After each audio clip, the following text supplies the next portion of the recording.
Hello and welcome to all the men and women of the West. I'm Joe here with me, my co-host Dan. Hello and greetings. And I really wish people had not voted for this movie to be reviewed. We're a couple of masochists now. Yeah, this was what won the 1,000 sub celebration video poll we did a while back. Honestly, I had never seen this movie. I only saw like 10 minutes of it. Yeah, and that's enough to scar any individual. And the thing is, what is one of the finest books out there, because Dragonlance has really great books, and Dragons of Autumn Twilight is a great read. If you haven't read it yet, seriously read it. This movie, wow, did it ever butcher the original novel. Wow. Just the first 10 minutes had me scratching my head and wondering what the heck is going on, and where are the characters.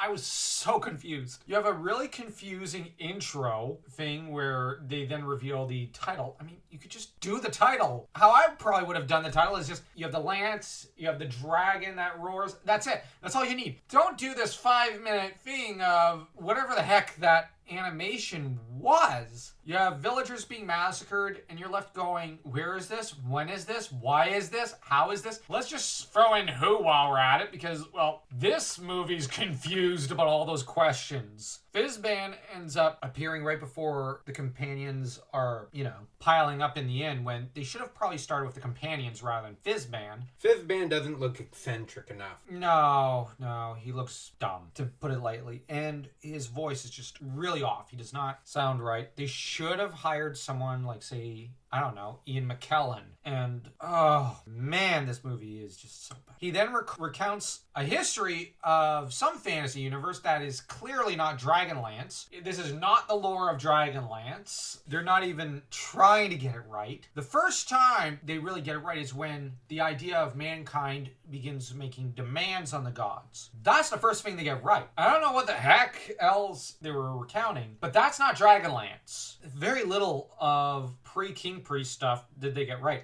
And the King Priest is basically dismissed in a single sentence. Wow, you didn't even try there. I'm usually the guy who likes the info dumps, but here I was just thinking, can you introduce this all slowly? I'm getting a headache, and I'm getting confused, and I'm familiar with this, and I've been reading this book series since I was 11 or 12 years old. We then jump from this mess of different fantasy universes lore to the modern day with Tika and Fizban interacting with each other. Tika doesn't look right. I'm just gonna say that, but whatever. Not that important, I guess. You have the reunion. Sturm shouldn't already be there, but he's there before Tanis, which is dumb. His armor is too dull. Yeah, his armor looks terrible. He's wearing the same armor as the goblins. I didn't know they were Salamnic Knights. Or at least it looks like the same armor as the goblins. The helmet, oh my, just looks terrible. And why does it have a nail on the top? Is it for when he needs to bow his head and plunge into some guy? The voices of each of the characters. Now, Sturm does not have any lines in this movie. Or at least he almost doesn't have any. Except for defending Tanis in one scene. That's it, almost. Or so it feels. Caramon doesn't have too many lines either. Goldmoon sounds like a supervillainess. Kassanth, the female dragon in Zak Saroth, has the voice Goldmoon should have, and Goldmoon has the voice the dragon should have. So that we were just utterly confused and horrified. As for Riverwind, he's the only one with a decent voice that fits him. Raceland had a really bad voice. His voice just sounded more like a hissing noise. But it's just, there's something off about his voice overall. It doesn't sound right. Flint is terrible. Flint is horrible. Whatever that thing was. It didn't look like Flint, didn't talk like Flint, didn't sound like Flint. Flint makes some comments about Kitiara and Lorana at the beginning where it makes it sound like he'd like to spend time with them. That's not Flint. For one thing, Flint never fully approved of Kitiara because he knew she was cheating on Tanis. Here, he's one of her exes or something, because he makes a lot of skeevy comments about her and Lorana. He's not Master Roshi. Even if you don't look at it that way, it is not accurate. Because Flint was busy basically pressing for Lorana. He was pressing her suit because he liked her. She basically had dad-in-law's approval. It was Tanis who didn't want to acknowledge that Flint was right, and that Flint knew best, but this is just... Presenting him as Master Roshi is not exactly accurate. As for Tass, he doesn't sound like him. He doesn't do anything for the most part. It's just so... This movie is so bad. The 3D is terrible. And it does not fit with the 2D. The 2D looks terrible. Honestly, when I was studying for my animation course, drawing anything like what was drawn in this film, I'd have gotten the sack. I'm not the most talented artist, but wow, the art in this movie is terrible. I would have probably gone for the team that drew and animated the Beauty and the Beast movie. That would have been a better art style for Dragonlance, because this was just whatever the heck that these guys were. They were not the companions, the heroes of the Lance. Riverwind looked too... There's no difference between him and, say, Caramon in terms of cultural appearance. And they basically use the same nose for the most of the characters. The art style is just terrible. It's just terrible. Heck, if they had taken the Sinbad art style from the 2001 movie, would have been better. But they didn't go that route. They just chose the worst possible art style imaginable, puked on it, and then said, well, this is good enough. What were they thinking? The music is terrible. The voices are terrible. Dialogue is terrible. A third of the lines are not taken from the book. You just needed to adapt the book's exact quotes, and they didn't do that. The one character that they got the most accurate is probably animation-wise, art-wise, is probably Raceland, but his voice destroys it. No, they didn't get Raceland right. I mean, the red... He's too muscular. I'm not denying that. Or perhaps Gold Moon. No.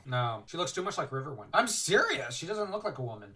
The thing is, Gold Moon is supposed to be, let's be honest, very beautiful. Like, she doesn't look all that beautiful. And, of course, they spend too much time on Tika's assets? Figure. Yeah. And honestly, it's like the animators are trying to look down her shirt. They're... And Caramon getting shy around her is not accurate. Caramon does not get shy. He gets pervy. It's like they got Flint and Caramon's personalities mixed. And then you've got like the goblins who at one point appear like out of nowhere, like in a Final Fantasy encounter. That made no sense. They then speed through the entire Darkenwood story plot line. They speed through Zaroth, a great deal of it. They're just like, they ought to have been pulled over for speeding, just given how fast they go and how fast the dialogue is. This movie is just bad. This is just, wow. When people in the comment section were perpetually saying how bad this movie was, I did not fully realize just how bad. And honestly, we used to complain about Batman and Robin. That movie was at least so bad it was at least entertaining to an extent, or at least funny. This movie, wow, okay. It's painful. Nostalgia Critic was not correct when he said Batman and Robin is what's used in deepest parts of Asia as a twisted, cruel form of execution. No, it's this movie that's used. It's this movie that's used to execute people, or at least to get them to claw out their eyes and put an end to their lives. Like, this is the probably in the top 3 worst movies of all times I've ever seen. And the book is a great fantasy epic. They meet up with Lorana. Then 15 minutes later, they get through half the book. And no, I'm serious. They get through half the book. They then deal with Verminard. They compress about half the novel into just 5 to 15 minutes. Wow. A mild touch-up was needed. Touch-up. This movie should have had a decent art team, a better voice producer, because it's their job to hire the voice actors. Seriously, fire the person who chose these voices and peg them to their respective roles. They should have had better animation, because the character movements doesn't look right. And better artist. And a better director. And better artist. Yes, and better artist. And stretch this out into a TV series. When I say that, I don't mean something akin to the Conan cartoon. I mean something like a miniseries, like a 12-hour or 8-hour movie of sorts, television animated movie. You put that together, that's Dragons of Autumn Twilight. Then, if you do well enough, you go for Dragons of Winter Night, and you actually make it an adult flick with lots of blood and guts and you take gore. The production cast of Redwall. But I was actually going to propose HBO. You get HBO to get involved in it, because they'll actually go hard R on it. And maybe that might fix the problems here. Now, this could be made into a PG-13 film or TV series, but it should not be G-rated or whatever the heck this was. This is honestly one of the worst movies. 0 for the rating. 0. Zero. And I feel like we're being generous by putting this as I was 0. trying to pull positive things to say about it. There is nothing positive except Riverwind's voice, and he doesn't have any real lines. We did not like this. This was one of the worst. But we made it through one of the worst movies out there. I am never rewatching this again. Rewatching what? I just purged whatever it was we were talking about from my memory. Now that you're done torturing us, can we get back to the Dragonlance Chronicles Book Club podcast, please? Don't forget to smash that like and that subscribe button as though you were TTR and Sky tearing this movie apart.